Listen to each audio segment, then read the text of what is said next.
Amigos, ¿qué tal? Hoy es el 04 del 04 del 17. Con ustedes Florentino Corrales, director de temas políticos. En solicitud a la Justicia Especial para la Paz, Diego Palacio admite cohecho en reelección de Álvaro Uribe, dice el señor Néstor Raúl Correa, secretario de la Justicia Especial para la Paz. El exministro de Protección Social del gobierno de Álvaro Uribe solicitó acogerse a la Justicia Especial para la Paz para obtener beneficios. Así lo anunció el secretario de la JEP, Néstor Raúl Correa. Era la ficha que faltaba. La justicia colombiana había condenado a la congresista Yidis Medina por el delito de cohecho al vender su voto para que fuera aprobada en Comisión Primera de la Cámara la reelección del expresidente Álvaro Uribe. Este habría sido comprado con el nombramiento de un gerente para una empresa social del Estado en Barranca Bermeja, que había sido entregado por el ministro de Protección Social de este gobierno, Diego Palacio Betancourt.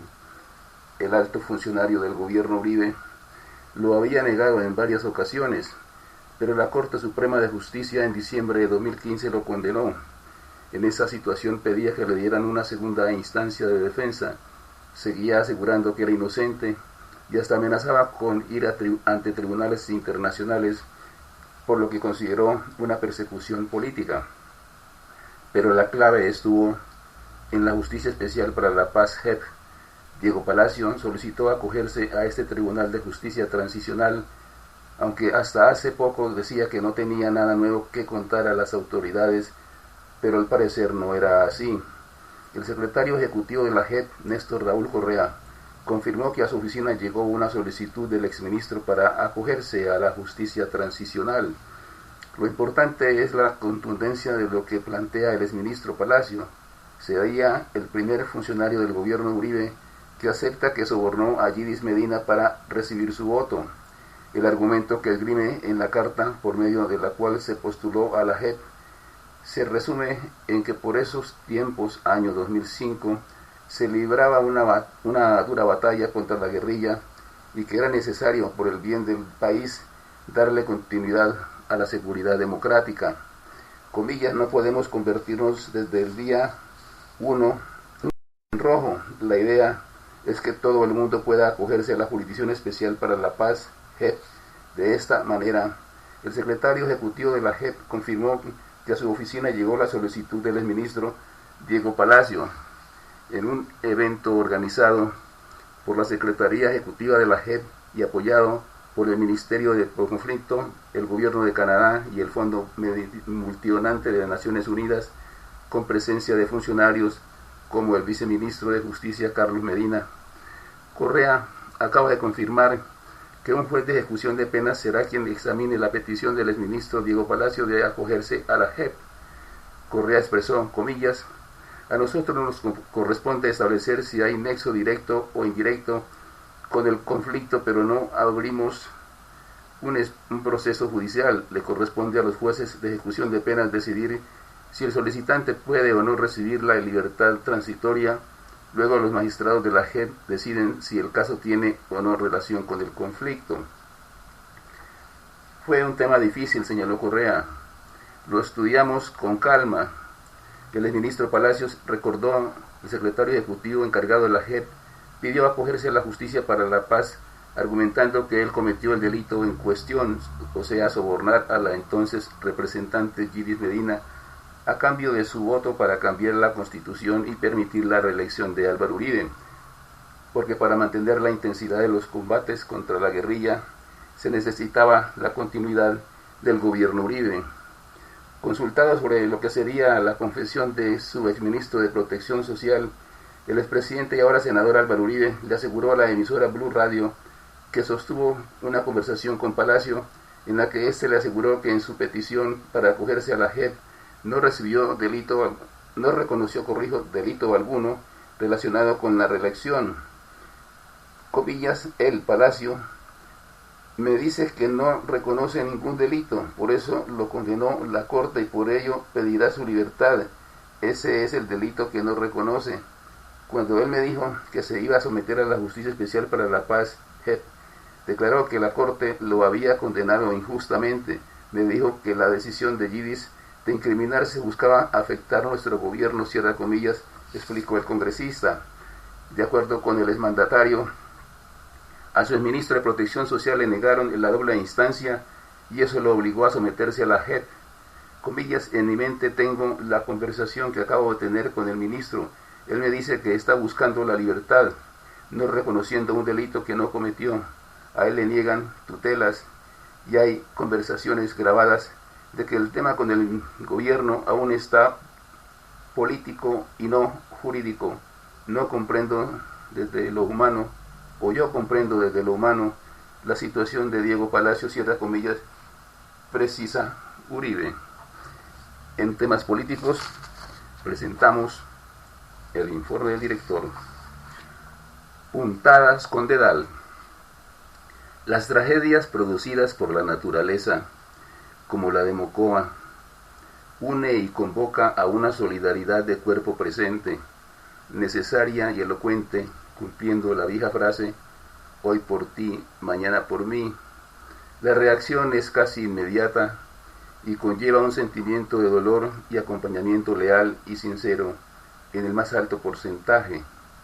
Es sentir en carne propia el dolor, la angustia y el drama que se cierne sobre familias y conglomerados sociales afectados por lo inesperado, por la sorpresa misma a la que nadie está acostumbrado, pues dejaría de serlo incuestionablemente. La avalancha de la naturaleza deja un saldo de víctimas mortales, desaparecidos, daños materiales, pérdidas de todo tipo y un futuro incierto para muchas de las víctimas que requieren de acompañamiento inmediato para evitar daños irreversibles en lo emocional y afectivo que en algunos casos obliga a una revisión de culpabilidad por no haber sido precavidos. Esto, en el repaso de lo sucedido, obliga también a pensar que la solidaridad recibida y a creer que todos son leales y sinceros por la tragedia, pero igual hay quienes no ofrecen, pero igual hay quienes se ofrecen voluntariamente a ayudar, pero no son sinceros. Van con la mente puesta en cómo voy ahí, como registra la historia, para soportar lo que se afirma. Hay quienes actúan con la mente puesta en sacar provecho de la situación por anudar puntadas sin dedal. Permitir que surjan empresas o entidades para manejar las donaciones, recursos y toda clase de ayudas no es aconsejable, prudente, ni mucho menos permitido. Existen motivos y razones de peso para dudar de la honradez y pulcritud en el manejo de las ayudas y donaciones, así que debieran ser canalizadas a través de organismos ya conocidos y que generen confianza, como la Cruz Roja, por ejemplo. Permitir ciertas formas de ayuda no deja de ser empresas o entidades que van a ayudar con el dedal listo a funcionar y sacar provecho de ese manejo al que le cuelgan toda clase de gastos inexistentes en algunas ocasiones para quedarse con el más alto porcentaje de las ayudas y donaciones, mientras los necesitados viven el drama de la pérdida de todo lo suyo, incluyendo vidas humanas y animales que no tienen precio. Es hora de que se piense con la razón y no con la emoción que concita a unos mientras otros están a la espera del cómo voy ahí. En temas políticos, este fue el informe del director. Hablé con Diego y no reconoce ningún delito, dice Álvaro Uribe. Consultado sobre lo que sería la confesión de su exministro de Protección Social, el expresidente y ahora senador Álvaro Uribe, le aseguró a la emisora Radio Blue que sostuvo una conversación con Palacio en la que éste le aseguró que en su petición para acogerse a la JEP no reconoció delito alguno relacionado con la reelección. Comillas, él, Palacio, le dice que no reconoce ningún delito, por eso lo condenó la Corte y por ello pedirá la libertad. Este es el delito que él no reconoce. Cuando él me dijo que se iba a someter a la Justicia Especial para la Paz JEP, declaró que la Corte lo había condenado injustamente. Me dijo que la decisión de Yidis de incriminarse buscaba afectar nuestro gobierno, cierra comillas, explicó el congresista. Fiscalía llamó a entrevista a alcalde de Mocoa y gobernadora del Putumayo. El organismo inició la indagación para determinar si las autoridades locales y departamentales cumplieron medidas de prevención. Luego de 4 días de la tragedia ocurrida en el municipio de Mocoa, Putumayo, en donde ya van 273 víctimas mortales, la Fiscalía decidió llamar a entrevista al alcalde de Mocoa, José Alejandro Castro, al exalcalde Elber Cerón, la gobernadora del Putumayo, Sorrel Aroca, y al exmandatario de ese departamento, Jimmy Harold Díaz. Comillas, la Fiscalía General de la Nación inicia investigación para corroborar si las autoridades locales y nacionales encargadas de adelantar las acciones correctivas y preventivas para evitar tragedias originadas por la temporada de lluvias cumplieron con su responsabilidad, cierra comillas, dice el documento del organismo investigador. Según la investigación, ya se había advertido en 2014 sobre la posibilidad de un desastre natural.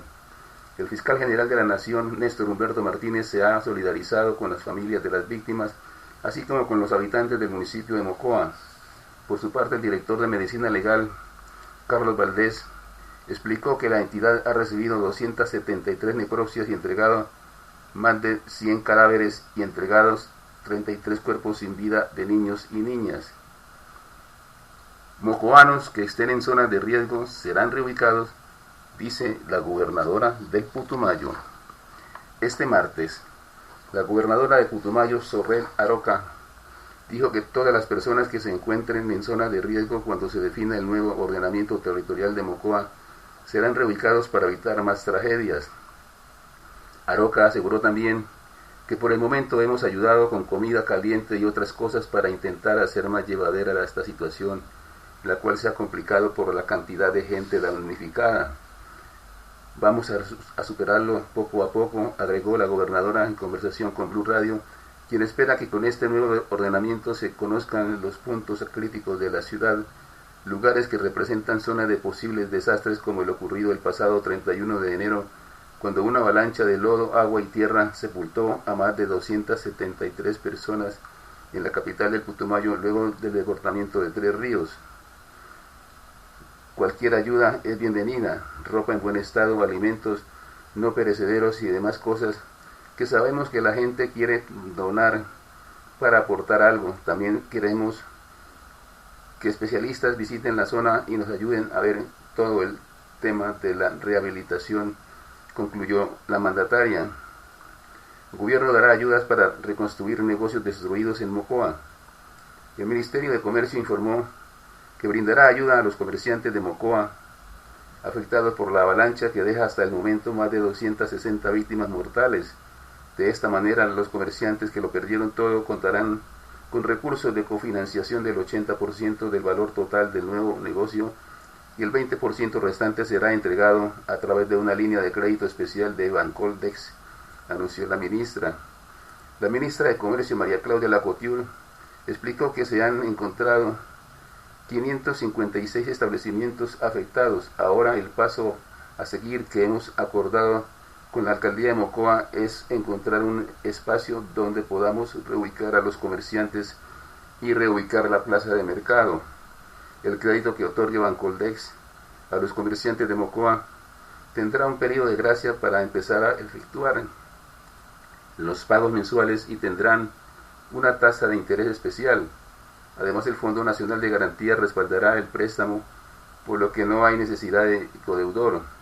Los recursos podrían ser usados para capital de trabajo, modernización de equipos y consolidación de pasivos que le faciliten a los comerciantes afectos reactivar su economía o su actividad económica. Galán debe estar revolcándose en su tumba por condecoración a Alejandro Ordóñez en Santander. La Asamblea de Santander autorizó el pasado lunes la condecoración Luis Carlos Galán Sarmiento al exprocurador al exprocurador general de la Nación Alejandro Ordóñez Maldonado. La proposición fue liderada por la diputada Ángela Hernández del partido de la U y fue firmada por 11 de los 16 diputados de Santander. Hernández aseguró a vanguardia.com que Ordóñez merece ser destacado por su hoja de vida. El pasado 14 de septiembre se dio a conocer que Alejandro Ordóñez fue notificado de su destitución luego de que la Sala Plena del Consejo de Estado anulara su reelección como Procurador General de la Nación al considerar que Ordóñez efectuó nombramientos de parientes de magistrados de la Corte Suprema de Justicia, órgano que lo postuló para su reelección. La diputada Ángela Hernández indicó que aunque fue anulada la reelección de Ordóñez, no fue por actos de corrupción, pese a que se comprobó que el santandereano entregó puestos a familiares de los políticos que lo reeligieron. Entre los 5 diputados que no firmaron la proposición se encuentra el asambleísta por el Polo Democrático Roberto Smalbach, quien advirtió que Alejandro Ordóñez no reúne las características para recibir dicho reconocimiento. Comillas, no cumple las condiciones morales ni políticas. Luis Carlos Galán Sarmiento debe estar revolcándose en su tumba al utilizar su nombre de manera inapropiada, cierra comillas.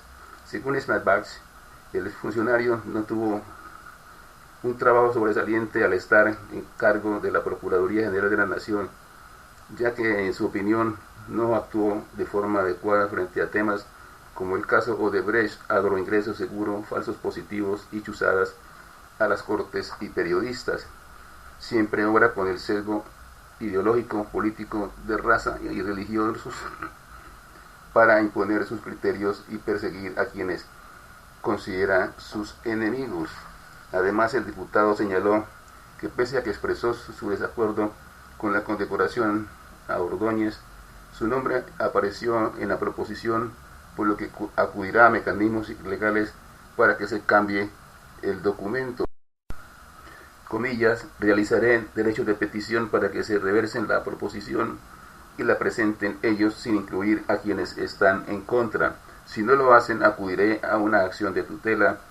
En mi honra, mi buen nombre debe salir de esa proposición. ¿Qué dignidad hay para que le puedan entregar ese tipo de condecoración a quien se hizo reelegir utilizando el poder para otorgar cargos? Señaló Smalbach. Los magistrados podrán apelar el fallo que absolvió a Laura Moreno y Jesse Quintero. Los 3 juristas afirmaron que la muerte del joven fue un homicidio. Los magistrados José Joaquín Urbano, Álvaro Valdivieso y Jorge Enrique Vallejo no estarían impedidos para resolver la apelación en contra del fallo que absolvió a Laura Moreno y a Jesse Quintero, de acuerdo al Tribunal Superior de Bogotá, como informó la W. Los magistrados aseguraron que Luis Andrés Colmenares fue asesinado. Igualmente, en el fallo que absolvió a Carlos Cárdenas, los 3 juristas afirmaron que la muerte del joven fue un homicidio y resaltaron que reiteradas oportunidades las inconsistencias en los testimonios de Laura Moreno y Jesse Quintero. Según la abogada penalista de la Universidad Jorge Tadeo Lozano, Diana Muñoz, el numeral 4 del artículo 56 de la Ley 906 de 2004 incluye una causal de impedimento que consiste en haber manifestado opinión. Se podría considerar que los magistrados entrarán dentro de esta razón. A pesar de esto, la Sala Penal de la Corporación Judicial determinó que el pronunciamiento durante el fallo no afecta la imparcialidad de los magistrados a la hora de tomar decisiones. Bienes para reparar víctimas de Fondo Premio irán a fiducia. La Superintendencia de Sociedades trasladará a una fiducia los bienes recuperados con los que serán reparadas las víctimas del Fondo Premium, o sea, Interbolsa. De acuerdo con el organismo de control, la decisión se adoptó mediante el auto 400-00-6827 de abril de 2017, en el que se advierte que las fiducias son aptas para recibir bienes de distinta naturaleza a través de la asignación de derechos fiduciarios. En este caso, dice las supersociedades, la fiducia genera equilibrio entre los beneficiarios porque estos tienen derecho sobre todos los bienes en igualdad de condiciones y facilitará la administración aumenta de los distintos activos que se trasladen a esa cuenta.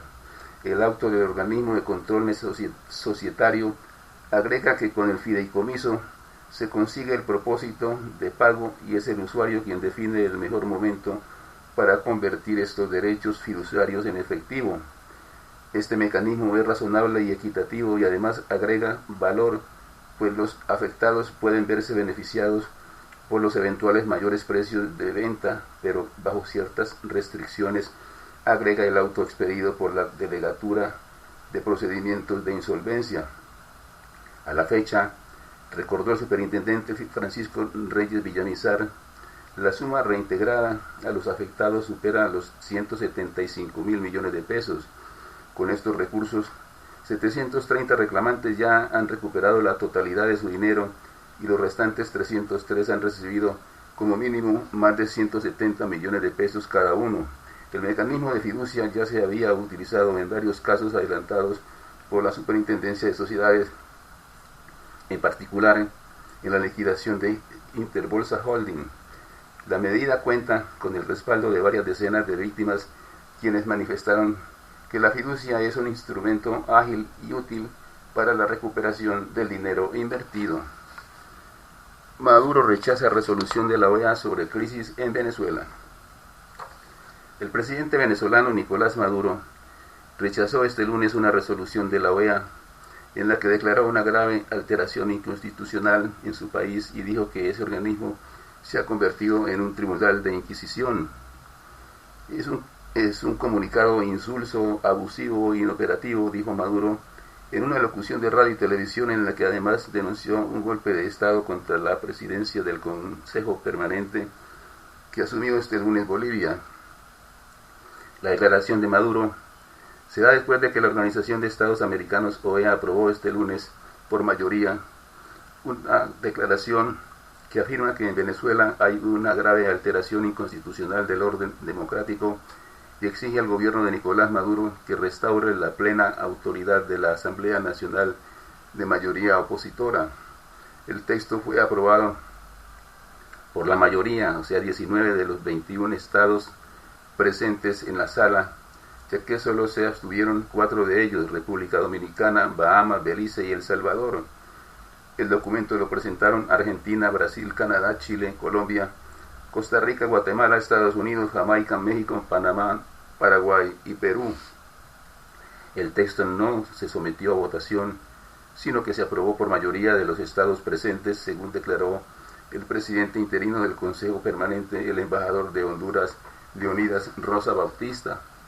En el momento de la presentación y debate de la resolución no estuvieron presentes Bolivia, Venezuela y Nicaragua, que abandonaron la sesión tras denunciar que se trata de una reunión ilegal y un golpe de Estado institucional, al haberse celebrado, pese a que Bolivia, titular de la presidencia del Consejo, la suspendió esta mañana.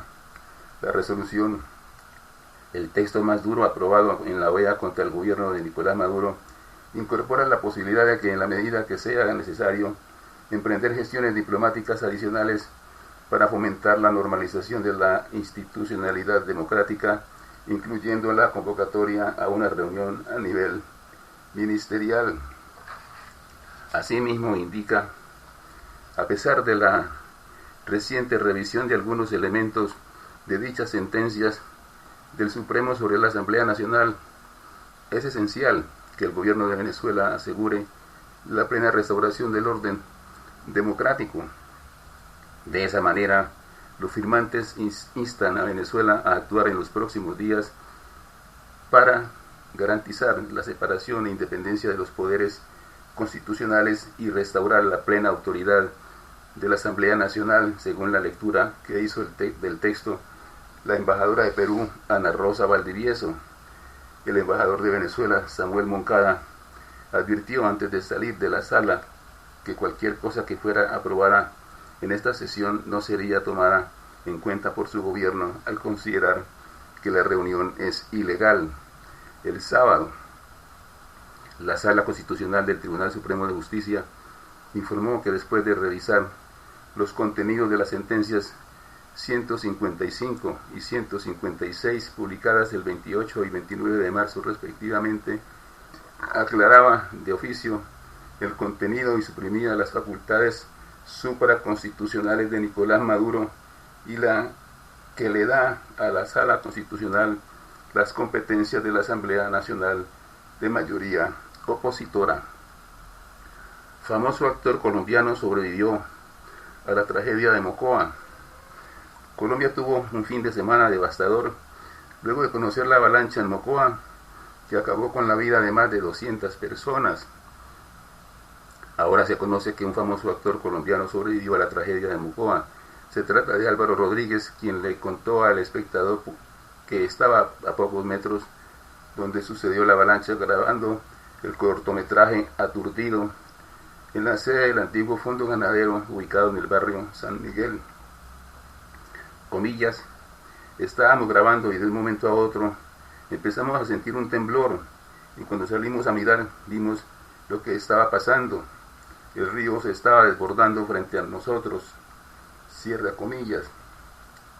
A eso agregó que corrimos como pudimos a la carretera que estaba funcionando y por coincidencia venía una patrulla de la policía. Le pedimos el favor que nos sacaran, nos dejaron en plena plaza principal de Mocoa. Al pasar las horas, Álvaro y su equipo de trabajo se dieron cuenta de la magnitud de la tragedia, de la precariedad del hacinamiento. Comillas, me descompuse, me decían, mire la terminal, pero ¿cuál terminal? Mire la plaza de mercado, ¿cuál plaza? Todo se lo llevó a la avalancha. El famoso actor colombiano sobrevivió a la tragedia de Mocoa y luego de lo sucedido, a la mañana siguiente, él y su equipo salieron a buscar otra locación para terminar de grabar las escenas que faltaban. Fue una distracción en medio de tanto dolor que se vive por estos días. Hasta aquí, temas políticos. La invitación muy cordial para que nos sigan en Twitter, Facebook, YouTube, de lunes a viernes en este mismo horario, @temas políticos, una sola palabra. Muchas gracias por su sintonía, los espero mañana. Buenas noches.